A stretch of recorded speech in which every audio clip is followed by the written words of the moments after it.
धर्मराज की अदालत मेरे, धर्मराज की अदालत मेरे, होना एक दिन कैसे उड़े, कोई वकील ना मिले, कोई वकील ना मिले। झूठ कपट बेईमानी के तेरे, झूठ कपट बेईमानी के तेरे, घर चले केस बनते, थोड़ी बिड़ी ना मिले, बनते थोड़ी बिड़ी ना मिले।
को प्रार्थना की तन्ने कही थी नगरी बसा लो वारी न्यारे माफ कर दूंगा कर भी रखे सके घाटा छोड़ रखा और जिसकी मौज हो रही है वो मेरी गेंडा का ये बड़ा प्यारा भजन है बाबा भैरवनाथ का।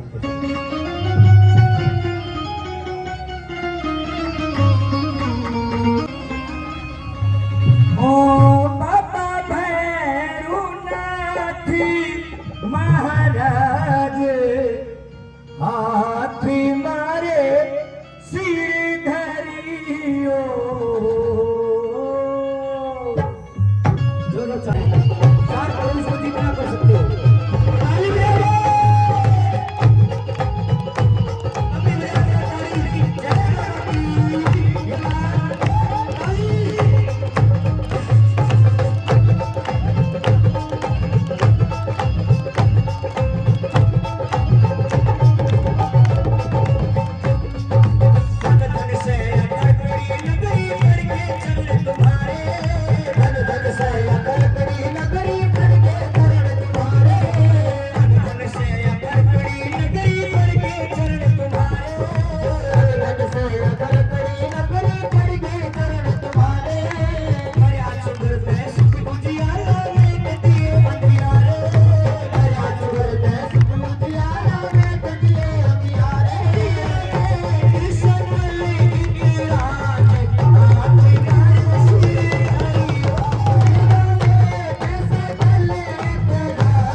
आवाज बहुत बढ़िया बनेगी लेकिन रिपीट ज्यादा है।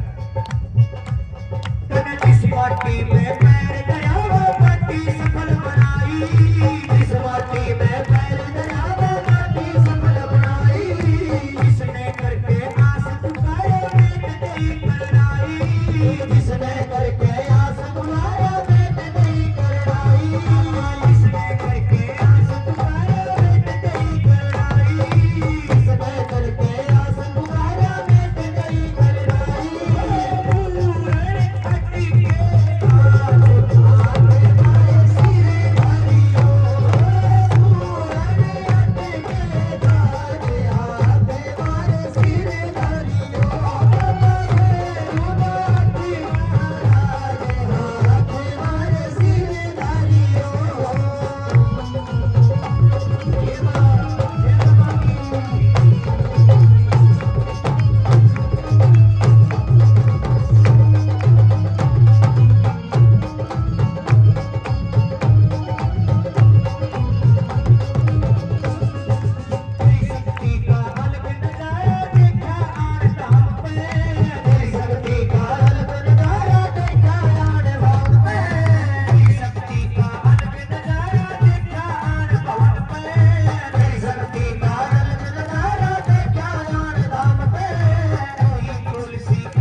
मर्यादा हो, मेरा जन्म ही सच्चाई बोलने खातर है, और क्या खातर है? भजन गान नहीं है, तुमने समझाना है। ये बातें मैं इसलिए बताता हूँ, ये छोटे छोटे बच्चे मेरे आगे बैठे, इनका भजन को नहीं पल्ला पड़ते, पर इनका बात सारी समझ मामा भजनी की कह रहा है। और जब मेरे देश के बात ठीक हो गए, मेरे देश की नींव मजबूत हो जाएगी, तो भविष्य भी यूं ही बनेगा देश का। इसलिए मैं बातें बताता हूँ। और जड़क बात में थोड़ा दम लग गया, दो हाथ आपस में बिठा लिया, ताड़ी बजा के पीछे तो लगते में कितनी कसर रही है। अगर न्यू में चलता रहा, वो दिन दूर नहीं, जब मान जाए कौन भाई आपस में गलत हो जाएंगे, ब्याह कर लेंगे, फिर क्यों दिन हो रहा पीटो मर्यादा का नहीं, दुनिया के सिर पर जो पगड़ी धरी है, इसके कुछ कायदे होते हैं, कुछ नियम रूल रेगुलेशन बनाए हमारे देश से बुढ़िया ने। और आज वह पगड़ी ठोकरा में उनकी कोई वैल्यू नहीं है। चार बूढ़े गांव के इकट्ठे हो गए कोर्ट में जाकर कहते जज साहब छोरी नगर आप भेजो, हम मिस्त्री ये ब्याह नहीं करना चाहते। जज प्रधान को बताओ फालतू ना बोलो, सरकारी कागज तैयार हो रहे हैं, जेल में छोड़ देंगे अपना घर जा, बुढ़िया की भी वैल्यू खत्म होगी। दांडरे पालन की बात नहीं, समझने की बात है। जितने श्रमिक बैठे नोट कर लेना मेरी बात को। जो बेटी 20-22 साल तक अपने पिता का, अपना माँ का, घर का अंजल ग्रहण करके उनके साथ गद्दारी करती है, जो उनकी पीठ में छुरा घोंपती है, उससे बड़ी कुलच्छनी लगती है। पर कोई भी नहीं है, तुम बेटी नहीं हो, फिर तुम गद्दार हो, तुम एक प्रकार से गलत हो। इसमें बेटे भी आ गए, तब भी करते हो गलत काम। मेरे भाइयों मेरी बहनों, प्रेम करना कोई गलत नहीं है, लेकिन वो गलत है जो मर्यादा को लांघने पे मजबूर करता। वो प्रेम नहीं, वो अवश की आग में सीधा कहता हूँ। प्रेम कब कहता है नुकसान करो, प्रेम के भी रूल है, करो तरीके से, लेकिन ये चीज गलत है। आइए सुनिए, माँ बापू की गर्दन के ऊपर जो बेटी पैर रख के घर से भाग जाती है, वह बेटी नहीं है, वह कुलच्छनी है जो अपने माँ बाप की इज्जत की बलि देवे है। 1-1 करोड़ के बोला, अरे बेटी तुम्हारी अनीता भी है, बेटी हो रही सी जमो। आज लोग बेटी जमन क्यों कतराने लगे? इसलिए कतराने लगे क्योंकि जब यह काल न जवान हो जाएगी तब भाई साहब इज्जत को परवार करेगी। जाए 20 साल भारत हो रहेगी, 20 दिन की हेड लेकर गल रहेगी ना, न्यू कहेगी मेरा तो यू है सबकी में थारा मार गोली बयान उल्टे दे दे, माँ बाबू मन मारना चाहूँ ना, सो लिया है देश का संभाल दो, संभाल सकते दो ना, तो कुआ खुद लिया, 5 धक्का देने की बारी है, धक्का पड़ते सारा देश तला पड़ेगा। पहले बताऊं, अगर अनीता जैसी बेटियां किसी गर्भ में पड़ती है तो कुलच्छनी भी पड़े हैं। आज इन बेटियां का जिक्र कम हो गया, समाज में बढ़िया का नकलियां में क्यों डरने लगे लोग। अनीता को नहीं पैदा हुआ, हमारे तो केवल कुलच्छनी जामे भी डर लगे है, क्योंकि ये जज्बा हर बेटी में नहीं होता।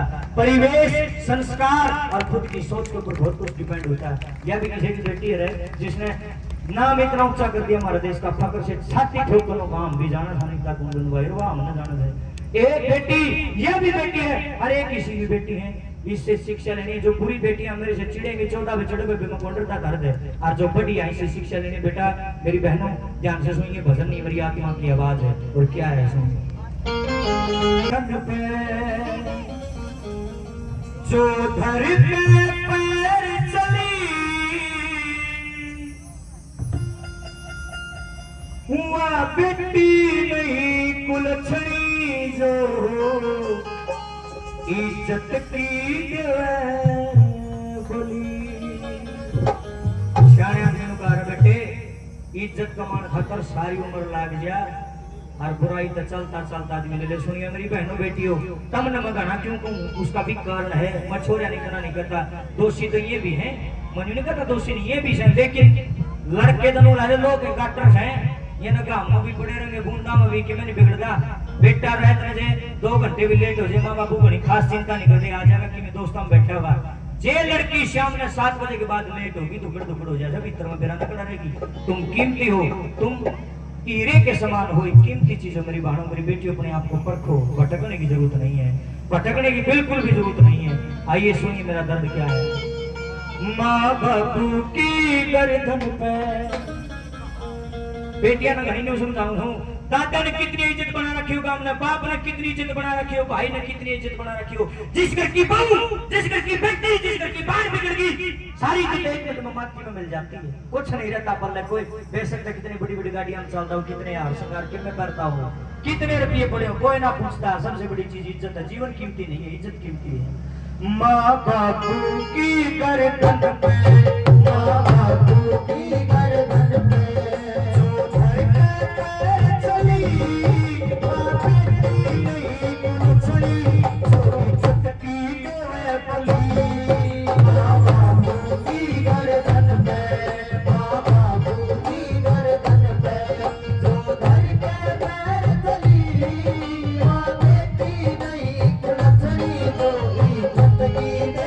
बली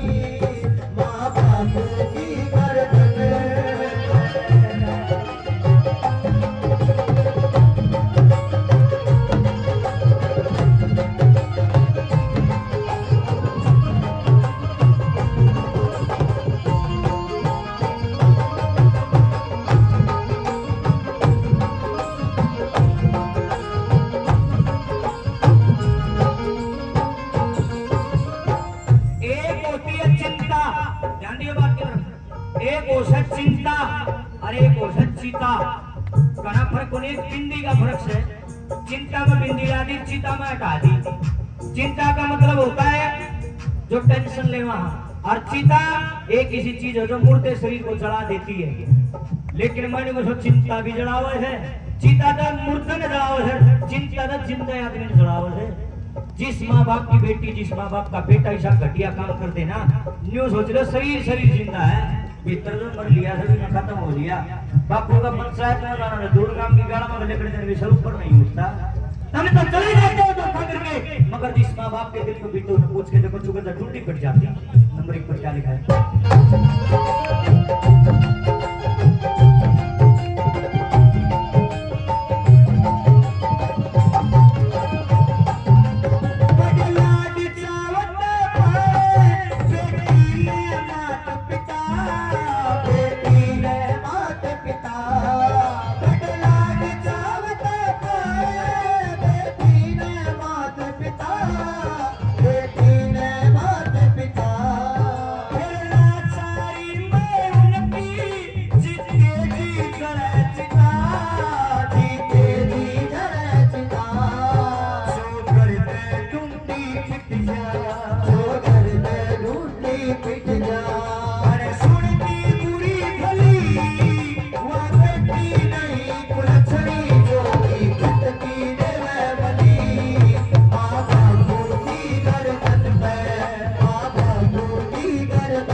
सारी दुनिया नु कहती आई है बोला इंसान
काकसर गांव का रहने वाला हूँ। फिलहाल मेरा मकान जींद में है।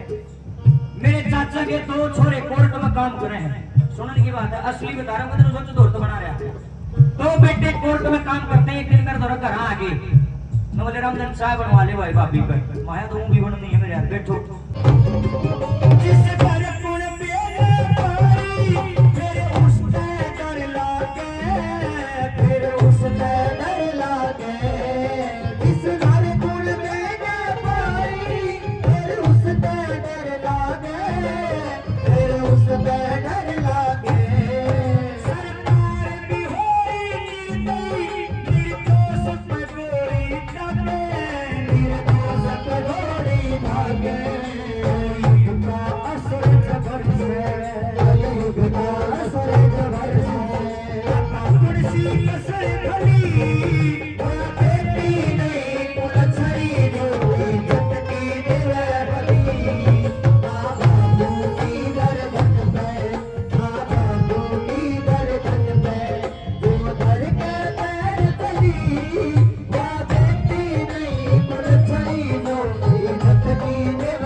लड़की एक ली को जान दी, हर वर्ग को आप जैसे भाई में से कोई ऐसा होता है सोमत एक आधा खिले हुआ करता जो किसी की इज्जत के साथ खिलवाड़ करता है। माँ बाबुआन से भी कहना चाहूंगा एक बात ध्यान दो, मैं दोगला नहीं हूँ, इनको भी कह रहा हूँ। माँ बाबुआ ने कहना चाहता हूँ, नू बड़ी कह दो, ए बेटी देखिए ऊपर नाड़ी करके ना चलिए, नीचे नजर रखिए, ये बेटी लत्ता सिर पर रखिए, ये बेटी हमारी इज्जत का ध्यान रखिए, कदे न काले गट्टिया लगे संभाल लिया करो, मगर तेरे गट्टिया न काट देंगे किसी की बेटी का लगाया था, इनने कोई नहीं समझाता।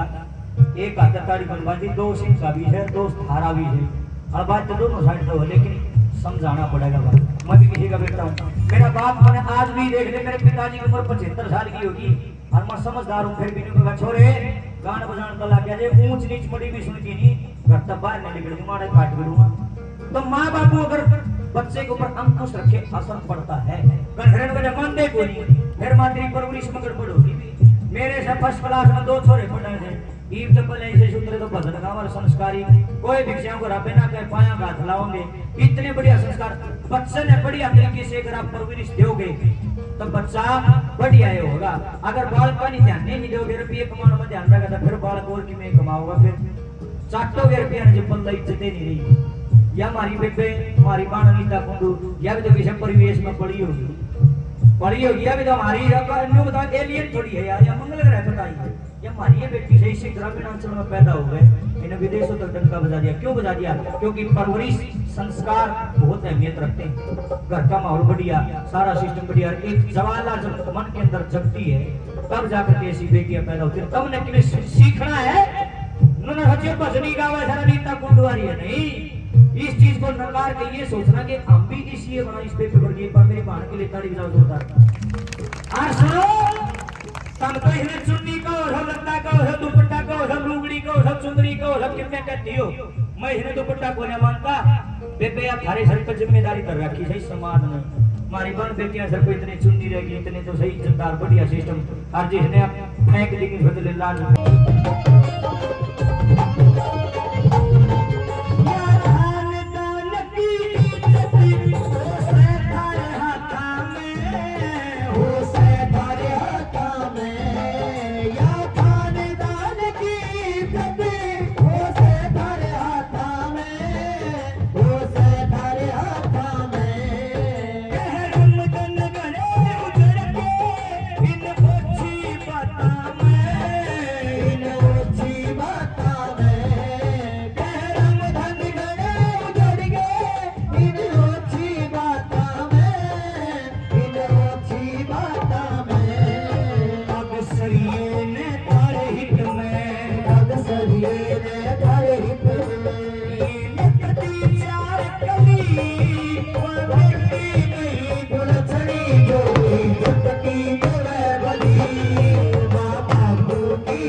बाबा भैरवनाथ महाराज की चरणों में आने का मौका मिला। मैं आप सभी कमेटी मेंबरों की, गांव के जितने भी मेरे चाचे ताऊ हैं, मेरे चाची ताई है, मेरे बहन भाई हैं, पूरे गांव की मैं हमेशा आभारी रहूंगी और सबका मैं दिल से धन्यवाद करती हूँ। सभी को मैं प्रणाम करती हूँ कि आपने अवसर दिया। रामधन भाई और रामधन भाई की पूरी टीम का भी मैं स्वागत भी करती हूँ, क्योंकि ये भाई, वैसे तो मैं पूरे हिंदुस्तान की बेटी हूँ, आज सौभाग्य मिला है कि पूरे भारतवर्ष की बेटी कहलाने का सौभाग्य मिला है रामधन भाई। लेकिन स्वागत करती हूँ हिसार डिस्ट्रिक्ट की इस तरह पर गांव खरकड़ी पर आप मेरे छोटे भाई हो, आप इतनी सुंदर विचारों के साथ, इतने सुंदर शब्दों के साथ आज बेटियों को आप समझा रहे हैं। मेरा ये मानना है कि बहुत सारी बेटियों ने आज प्रण कर लिया हुआ आपकी उन बातों का, और मैं आपकी उन बातों का दिल से समर्थन करती हूँ कि मेरे देश की बेटियां ऐसी हों। रामधन भाई बहुत ही दिल से बोलते हैं। कई बार आदमी दिल से बोलता बोलता कई बातें कड़वी भी कह जाता है, और वो कड़वी बातें मेरे चाचे ताऊ, मेरे दादे बैठे हैं। सबसे पहले मैं प्रणाम करती हूँ, दादाजी ने मेरे को आशीर्वाद दिया, हाथ पे रखे, और एक ही बात कही, अनीता बेटा गर्व करता हूँ कि आपके चरण आज खरकड़ी गांव में पड़े, तो मैं प्रणाम करती हूँ दादाजी, हमेशा आपको ये आशीर्वाद बना रहे। आपके आशीर्वाद से मैंने बड़े बड़े हिमालय क्लाइंब किए हैं। रामधन भाई हमेशा हर स्टेज के ऊपर समाज की वो कड़वी सच्चाई बताते हैं, जिसको रियल में हकीकत हम बहुत सारे लोग स्टेज पे बोलते हुए कतराते हैं कि भाई रामधन ने क्या बोल दिया है, लेकिन मैं दिल से भाई की हर बात का समर्थन करती हूँ, क्योंकि सच्चाई कड़वी होती है। जो दवाई कड़वी होती है, जो सच्चाई कड़वी होती है, वो रियल में जीवन के लिए असली मिठाई होती है। क्योंकि मेरा ये मानना है कि जीवन में आगे बढ़ने के लिए मैं एक किसान की बेटी हूँ, एक मजदूर की बेटी हूँ। मेरे छोटे बहन भाई बैठे हैं, सभी युवा साथी बैठे हैं, मेरी बहनें बैठी हैं। मैं थोड़ा सा अपने जीवन के बारे में इसलिए बताना चाहूंगी। वैसे तो मेरा मन था कि मैं इस जागरण को बीच में ना रोकूं, क्योंकि भाई बहुत ही खूबसूरत बोल रहे थे और मेरा सुनने का मन था, लेकिन मैं थोड़ा सा बेटियों के लिए इसलिए जुड़ना चाहूंगी कि हमारा समाज, हम सौभाग्यशाली हैं, हमारे कंधों पर बहुत सारी जिम्मेवारियां देखना चाहता है। और मैं एक ही बात कहना चाहती हूँ, मैं विश्व के 7 महाद्वीपों पे घूमी, बहुत सारी और भी देशों में जाने का मौका मिला। मैंने जिस भी देश का नाम देखा, अमेरिका देखा, ऑस्ट्रेलिया देखा, साउथ अफ्रीका देखा, रूस देखा, पता नहीं क्या क्या नाम पड़े, किसी भी नाम के पीछे मुझे माता नहीं लिखा दिखा, सिर्फ एक भारत माता लिखा दिखा। ये हमारे देश की संस्कृति है, ये हमारे देश की धरोहर है, क्योंकि हमारा देश बेटियों को हमेशा सर्वोच्च स्थान पे देखता है, उच्चतम स्थान पे देखता है, उनको हमेशा मार्गदर्शन की वो देवी देखता है, हमेशा देवियों का नाम हमारे को दिया गया है। इसलिए वो चाहते हैं कि हमारी महिलाओं के अंदर कहीं भी थोड़ी सी भी कमजोरी ना हो। उनको रानी लक्ष्मीबाई देखना चाहता, उनको दुर्गा भाभी देखना चाहता है। और ये दायित्व हमारे समाज में, हमने इसको पॉजिटिव तरीके से लेना चाहिए, क्योंकि मेरे हरियाणा में हमेशा 2 लाइनें हमेशा कही जाती है कि माँ वो शक्ति है, माँ वो पावर है, कि जो अपने बच्चों को लालन पालन के लिए, अगर एक पिता राजा है और वो विदुर हो जाता है, तब भी वो अपने बच्चों को नहीं पाल सकता। अगर माँ अगर विधवा हो जाती है, अगर वो भठियारी है, तब भी वो अपने बच्चों की सेवा और लालन पालन कर सकती है। ये मेरे देश की नारियों के अंदर ताकत है। एक बेटी होने के नाते एक ही बात ये कहना चाहूंगी, 12 साल की उम्र थी, मेरे पिता इस दुनिया से चले गए। सब बहन भाई छोटे किसान परिवार में, छोटा सा किसान परिवार, मजदूर परिवार, बहुत सारी चुनौतियां, बहुत सारी हालात ऐसे, मेरी माँ चारपाई के ऊपर बीमार, ऐसी हालात थी घर की एक टाइम की रोटियों के नाले हो गए थे। जब मेरा बचपन शुरू हुआ, मेरे पिता मुझे चाहते थे, सौभाग्यशाली उस परिवार की बेटी हूँ। हमेशा मेरे पिता ने ये देखा कि मेरी बेटी आगे बढ़े, वो खिलाड़ी बने, वो देश के लिए कुछ करे, वो देश की प्रेरणा बने। हमेशा मेरे अंदर वो विचार, सौभाग्यशाली हो, मेरे घर के अंदर राजकिशन अगवानपुरिया की आवाज में हमेशा भगत सिंह की रागनियां बजी, सुभाष चंद्र बोस के किस्से मुझे सुनने को मिले। अभी रामधन भाई एक ही बात कह रहे थे, मैं ये कहती हूँ कि जीवन के अंदर अगर किसी बच्चे का निर्माण करना है, तो सबसे पहले विचारों की आवश्यकता है और सबसे बड़ी आहार की आवश्यकता है। अगर जिसके घर के अंदर अच्छे विचारों की हर 24 घंटे बात होती है, चाहे वो अध्यात्म की बात हो, चाहे वो भक्ति की बात हो, चाहे वो देशभक्ति की बात हो, अगर हमारे देश के वीरों की अगर गाथाएं सुनाई जाती है, तो मेरा ये मानना है कि मेरे हर घर के अंदर, हर घर की उस दहलीज के अंदर, उस आंगन के अंदर वो उत्तम सिंह जन्म लेता है, वो भगत सिंह जन्म लेता है, वो भीमराव अंबेडकर जन्म लेता है। और ये दायित्व मेरी माओ को दिया गया है कि मेरी माए जब बच्चा गर्भ के अंदर हो तो अपने विचारों को पॉजिटिव रखे, अच्छे रखे, अच्छी सोच के साथ उस बच्चे का निर्माण करे। मैं सौभाग्यशाली हूँ उस परिवार की जिन्होंने मुझे एक अच्छे संस्कार और अच्छे विचारों के साथ पैदा किया। मेरे पिता चाहते थे मेरी बेटी अंतर्राष्ट्रीय लेवल की खिलाड़ी बने, लेकिन समय कुछ और चाहता था, समय की कुछ और मंजूरी थी। और मैं हमेशा एक बात कहती हूँ, कभी पेड़ के नीचे पेड़ पैदा नहीं होते, हमेशा पेड़ अकेला ही खड़ा होता है। आंधियां भी सहता, तूफान भी सहता, ओले भी सहता है, तब जाकर के एक वृक्ष का निर्माण होता है। पता नहीं कितनी विपरीत चुनौतियां वो वृक्ष उस तूफान और आंधियों को सहता है। और मुझे ये लगता है कि भाग्य ने शायद अच्छा ही किया होगा। 12 साल की उम्र में मेरे पिता का इस दुनिया से जाना, वो मुझे जाते जाते कुछ सपने दे गए, कुछ विचार दे गए। उन्होंने मेरे को एक खिलाड़ी के रूप में देखना चाहा, उन्होंने मुझे एक वीरांगना के रूप में देखना चाहा और वो मेरे को एक दायित्व दे गई। 12 साल की उम्र में पिता का इस दुनिया से जाना, हाँ कुछ समय के लिए वो मुझे तोड़ तो गया, लेकिन मेरे जो सपने थे, जो मेरे पिता मुझे लेके गए थे, वो मेरे सपने की हुई कि मेरे गेम की हर उपलब्धि को दादाजी पढ़ते हैं, जानते हैं, और उन्होंने मेरी उपलब्धियों को मेरे कान में इस तरीके से बताया, तो मुझे आज बहुत बड़ी खुशी हो रही है। जिस गेम को लोग जानते नहीं थे, आज उस गेम को हर घर में जाना जाता है। ये मेरे लिए, मेरे देश के लिए, मेरे आने वाले युवाओं के लिए बहुत बड़ी उपलब्धि है। और मैं हमेशा एक ही बात कहूंगी कि मैंने इतने बड़े बड़े मिशन किए, जहां पर लोगों की डेड बॉडी आई, मेरे साथ जिन लोगों ने गेम शुरू किया उनकी टांगे कट गई, बहुत सारे इस दुनिया में नहीं रहे, लेकिन बड़े बुजुर्गों का आज आशीर्वाद, चाचे ताऊओं का प्यार, हमेशा मैं सबके साथ आशीर्वाद लेके चली। और उस आशीर्वाद की बदौलत, उस प्रेयर की बदौलत, जब मैं मिशनों के ऊपर गई तो बच्चों ने, छोटे छोटे बच्चों ने दुआएं की, प्रेयर की, प्रार्थनाएं की, बड़े बुजुर्गों ने आशीर्वाद किया। आज तक मेरे इस नाखून पे भी एक भी आंच नहीं आई, और बाकी चीजें तो होना बहुत दूर की बात है। ये आशीर्वाद की, ये दुआओं की ताकत है। मैं इतना ही कहना चाहूंगी अंत में, मेरा मकसद एक ही है, मेरे साथ बहन भाई, मैंने आज शादी कर दी है, मेरा मकसद एक ही है कि मैं मेरे देश के युवाओं के लिए काम करना चाहती हूँ, बेटियों के लिए काम करना चाहती हूँ। जो जिंदगी में मैंने चुनौतियां देखी है, जो समाज में कुरीतियां हैं, मैं उनको बदलना चाहती हूँ। आज मैं नशे को लेकर के काम कर रही हूँ, नशे के खिलाफ काम कर रही हूँ कि मेरे देश का युवा जाके, मेरे देश का युवा नशा न करे, मेरे देश का युवा जागृत हो। क्योंकि ये मेरी माएं, जब मेरे भाइयों का जन्म होता है तो ये दसूचन करती हैं, ये छठी गाती हैं। हमारा जन्म होता है जब नहीं गाती, जब भाइयों का जन्म होता है तो ये बड़ी खुशी से गाती है। तो मैं चाहती हूँ कि मेरे देश के युवा उस बात को समझे, उस दर्द को समझे।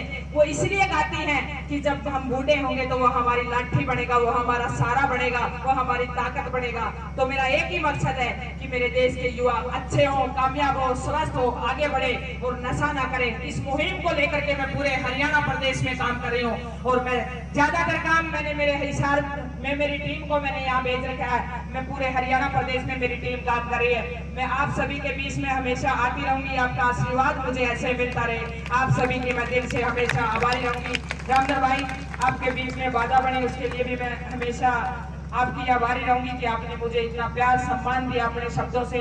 आप इस जन जागरण को आगे इसी तरीके से लेते रहिए, और हर मंच पे इन्हीं बातों को इसी तरीके से रखते रहिए। पता नहीं कितनी बहनें आगे बढ़ेंगी और आपकी बात समझ में आएगी। जय हिंद, जय भारत। मास्टर रामदास जी गोस्वामी का मान सम्मान, समृद्धि चिन्ह देकर ये सारा परिवार, ये सारा गांव, एक बार और जोरदार ताली दीजिए, जोरदार ताली। पड़ जा कुछ अंग्रेजी की तर्जनी, सीधी सीधी गम वाली तर्जनी ताकि धारा समझ में आ जा। मेरी क्या लगाई हो क्या? होती है एक रात का सरना हो बाबा, कुटिया के बीच